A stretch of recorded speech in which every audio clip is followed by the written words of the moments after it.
Kiukweli wallahi, kwanza tumefurahika ujio wa shekhe, tumepata faida kubwa sana, na tunatamani shekhe angeendelea ziara yake akawa na muda mrefu kwa Tanga. Kiukweli kwanza tumshukuru shekhe, tumepata darasa liko nzuri sana. Shekhe katupa ujumbe sana mzuri sana kulingana na tabia. Tumejifunza kitu adhimu, kitu ambacho kama walivyosema kinapotea katika jamii zetu kwa hali iliyokuwa kubwa kabisa. Mimi pia nakuwa nakaa mbali, nimekuja nimesikia shekhe kaja, ndio maana nimekuja.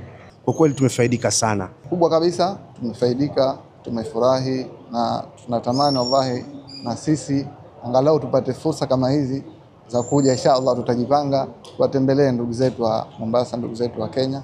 Sisi tunafurahi sana ujio wake na kukumbuka kwamba Tanzania, Tanga, kuna ndugu zao, kuna jamaa zao, kuna ndugu katika imani ambao wanahitaji na wao kuwasikia, kuwaona na kupata faida ya yale ambayo wameruzukiwa na Allah subhanahu wa ta'ala katika upeo wa elimu. Na tumshukuru pia safari yake ndio salama, na tumkaribisha tena hapo inshallah.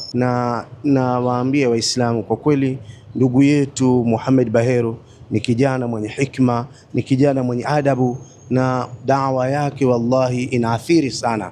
Kwa hiyo tumkubalini, tumuitikie ndugu yetu katika imani inshallah. Hayo yalikuwa ni maoni ya baadhi ya waumini ambao wamehudhuria darasa yetu ya leo, lakini sambamba na imamu wa msikiti huu ambaye ndiye alikuwa pia miongoni mwa wenyeji wetu katika msikiti huu wa ibada ambao unapatikana katika barabara ya 12.